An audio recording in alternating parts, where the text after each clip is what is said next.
जामिया मिलिया इस्लामिया में वैसे स्टूडेंट जो इस बार एंट्रेंस एग्ज़ाम दिए और जो भी सेलेक्ट हो गए फाइनली, ज़्यादातर स्टूडेंट्स का अभी फ़िलहाल यही कमेंट आ रहा है सर कि हॉस्टल का जामिया के क्या सीन रहेगा, कैसे सिलेक्शन मिलेगा हॉस्टल में। तो चलिए आज इस वीडियो में आपको हॉस्टल के बारे में डिटेल में बताया जाएगा। लेकिन उससे पहले मैं बता दूं कि जो भी स्टूडेंट सेलेक्ट हो रहे हैं वो ज़रूर हमारे इस यूट्यूब चैनल पे अपडेटेड रहें, क्योंकि ऑब्वियसली एंट्रेंस के साथ साथ जो भी अपकमिंग टाइम में लाइक क्लासेस को लेकर या और भी टाइम टेबल को लेकर आपके कब एग्ज़ाम होंगे वो सारी चीज़ें अपडेट आपको यहाँ पर भी मिलता रहेगा। तो मैं ज़रूर सजेस्ट करूँगा, और भी चीज़ें ऐसा नहीं सिर्फ नहीं, लेकिन ये कि मैं ज़रूर कहूँगा आप एक्टिव रहिएगा थोड़ा। खैर, सबसे पहले मैं जामिया मिलिया इस्लामिया के ऑफिशियल वेबसाइट पे दैट इज JMICU.in, इसके बाद जो है ये जामिया मिलिया इस्लामिया का फर्स्ट इंटरसेक्शन दिख जाएगा, क्योंकि मैं आपको ऑफिशियली दिखाना चाह रहा हूँ कि एक्चुअल में हॉस्टल के साथ है क्या क्या सीन है। एक तो बड़ा सिंपल मैं थ्रूली समझा दूँ। देखिए, पहले आपके एप्लीकेशन फॉर्म आते हैं। ये अभी जो मैं बताने वाला हूँ इस वीडियो में सिर्फ बॉयज़ के लिए, क्योंकि गर्ल्स के लिए अलग है, मतलब गर्ल्स के लिए सेपरेट उसके एप्लीकेशन फॉर्म फिल कराई जाती है। तो और उन लोगों का जो हॉस्टल का क्राइटेरिया थोड़ा सा अलग है। लेकिन मोस्टली देखा जाता है कि जो गर्ल्स कैटेगरी के स्टूडेंट्स हैं उनको नॉर्मली हॉस्टल मिल ही जाता है। तो ये है। खैर, अब हम इसके बाद जो है आगे अगर हम बात करें, जैसे कि जो बॉयज़ का जो सीन है होता क्या है वो मैं आपको थोड़ा ऐसे ही थ्रू समझा दूँ। देखिए, एक तो सबसे पहले एक एप्लीकेशन फॉर्म आएगा। अब आप कहेंगे कब आएगा? देखिए, जब जामिया ओपन होगा तभी। जैसे अदर यूनिवर्सिटी में क्या होता है कि पहले ही हॉस्टल के अलॉटमेंट के लिए, हॉस्टल का प्रोसीजर के लिए, चाहे वो खोले ओपन हो या ना हो, पहले ही करा लिया। लेकिन जामिया में ऐसा नहीं होता है। अच्छा, उसके पीछे का रीज़न भी ये है ना कि मेन रीज़न और वैलिड रीज़न कि जामिया में जो है हॉस्टल का ज़्यादा एरिया नहीं है, हॉस्टल ज़्यादा है नहीं। बॉयज़ के लिए, गर्ल्स के लिए कुछ हद तक तो हो भी जाता है, गर्ल्स बॉयज़ के लिए बहुत मुश्किल होता है।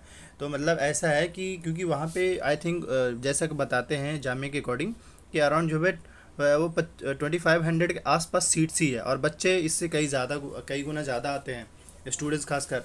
तो ऐसे में हॉस्टल बहुत कम स्टूडेंट्स को मिलता है, लेकिन बहुत कम स्टूडेंट्स को मिल पाता, मतलब हर स्टूडेंट्स को मिल नहीं पाता, पहली चीज़। अब ये है, आप कहेंगे सर इसका क्राइटेरिया क्या है? तो इसका मेरिट बेस पे होता है। मेरिट बेस पे ये कि एक तो डिस्टेंस से आपका पॉइंट बनते हैं, दूसरा मार्कशीट से आपके पॉइंट बनते हैं, मतलब जितना ज़्यादा आपके मार्कशीट में मार्क्स आया है, लाइक ट्वेल्थ में, जैसे अगर कोई स्टूडेंट्स यूजी के लिए हो तो उसके लिए जो है ट्वेल्थ का मार्कशीट देखा जाएगा। अगर किसी ने मास्टर के लिए दिया हो तो उसका ग्रेजुएशन की मार्कशीट देखा जाएगा, तो उसी हिसाब से पॉइंट बनता है। तो मैंने क्या बताया कि एक तो मार्कशीट से, दूसरा आपके कितने डिस्टेंस है वो उस बेस पे, और तीसरा आपका बनता है इनकम सर्टिफिकेट पे। इनकम जितना कम होगा उतना ही ज़्यादा आपका पॉइंट बनेगा। ये तीन चीज़ें नॉर्मल हो गया।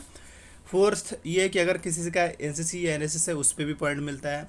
फिफ्थ चीज़ ये है कि अगर लाइक जैसे इसमें फिफ्थ एक और इम्पॉर्टेंट है, मैं थोड़ा सा अभी फिर से रिमाइंड कर दूँ। जो मेन फिफ्थ चीज़ है वो इंटरव्यू है। इंटरव्यू आई थिंक 20 मार्क्स का या 30 मार्क्स का होता है। 20 मार्क्स, आई थिंक 20 मार्क्स का ही होता है। तो इंटरव्यू मैटर करता है। फिर उसके बाद और भी है, जैसे अगर कोई सीनियर है तो उस पर, लेकिन ये कोई बहुत बड़ा मेन कोर चीज़ यही हो जाता है, डिस्टेंस, मार्कशीट, इंटरव्यू, और उसके बाद जो है कितने परसेंटेज आ रहे हैं, इनकम सर्टिफिकेट, ये तीन चार चीज़ें बस। तो अभी अब इस बेस पे आपके जो है मेरिट बनेंगे। मेरिट बनने के बाद लिस्ट ऑफ सेलेक्टेड कैंडिडेट का लिस्ट आएगा। जैसे अभी जो ये हॉस्टल इंटरसेक्शन देख रहा है, मैं सिंपल इसी पे ही क्लिक कर दे रहा हूँ। अभी आप इस पे आएंगे, ये रहा हॉस्टल। अगर आप इस पे देखेंगे तो देखिए यहाँ पे वो हर इन्फॉर्मेशन है। लाइक जैसे देखिए पहले क्या होता है, list venue for hostel interview 29 and 20। तो 2019-20 में जो हुआ था, क्योंकि 20-21 में तो हो नहीं पाया, तो उस वक्त इंटरव्यू हुआ था। उसके बाद जो है फिर देखिए स्टूडेंट सेलेक्ट हुए, अगेन फिर दूसरा लिस्ट आया, अगेन थर्ड लिस्ट आया। तो इस तरीके से 2-3 लिस्ट आते हैं, ऐसी बात नहीं है। मगर ये है कि अगर आपको हॉस्टल चाहिए होगा तो उसके लिए थोड़ा सा अपडेटेड और थोड़ा सा एक्टिव रहना होगा। मैंने एक क्राइटेरिया बता दिया आपको। आपको फ़ी कितना कितना पे करना होगा उसके लिए भी यहाँ पे मेंशन है। अगर आप इसमें नोटिस करेंगे तो यहाँ पे लिखा हुआ fee structure for hostel accommodation of hall of the boys residence to NRI, वो कैंडिडेट के लिए भी यहाँ पे और भी है। मतलब ये कि मैं आपको वो सारा डिटेल बताना चाह रहा हूँ। अगर आप यहाँ पे नोटिस करेंगे, यहाँ पे क्या लिखा है, online application are invited for accommodation hall of boys of residence for academic year. तो मैं आपको पहले का इसलिए बताना चाह रही हूँ, इसलिए दिखाना चाह रहा हूँ, ताकि जो है आपको लास्ट ईयर के इस आइडिया लग जाए। जैसे ये देखिए गाइडलाइन, मैंने जब उस पर क्लिक किया तो देखिए आ गया गाइडलाइन। इसको सिंपल डाउनलोड कर लेते हैं। डाउनलोड करने के बाद इसको सिंपल हम ओपन कर लेंगे। देखिए, आप भी इसको पढ़ लीजिएगा। मैं ओवरऑल ये समझाने की कोशिश कर, अभी अगर आप चाहेंगे कि हॉस्टल मिल जाए तो मुश्किल है। पर बहुत मुश्किल होता है जामिया का हॉस्टल मिलना, क्योंकि यहाँ पे सीट्स कम है। ये कुछ इस तरीके से आपका हॉस्टल का नज़ारा है, देख सकते हैं। जामिया का अब तो एक न्यू हॉस्टल भी बना है, लेकिन इसकी कोई वो गारंटी नहीं कि आपको मिल ही जाए। देख लीजिए कैपेसिटी कितना है, यानी 366, 11, 147, 108, 250, और ये इतना ही है। एक न्यू हॉस्टल बना है जो कि मे बी अराउंड जो है उसमें 500 या 800 के आसपास सीट हो, तो टोटल इतना ही सीट है, याद रखिए, देख लीजिए। अब इसके बाद देखिए कुछ एडमिशन एलिजिबिलिटी क्राइटेरिया मेंशन है, देख सकते हैं। एडमिशन क्राइटेरिया किस बेस पे होगा वो भी मेंशन है। इसके बाद अगर हम बात करें, देखिए मैं यही बताना चाह रहा था, देखिए आपके 10th मार्कशीट जो है डिसाइड करेंगे, डिस्टेंस मैटर करेंगे, सीनियरिटी मैटर करेगा, अगर सीनियरिटी नहीं तो फिर आपको कुछ नहीं, इकोनॉमिक मैटर करेगा, एनसीसी अगर है तो वो भी मैटर करेगा। इस तरीके से इंटरव्यू आपके 20 मार्क्स मैंने जो आपको पहले ही बताया, और इसी बेस पे आपके मेरिट बनेंगे, ठीक।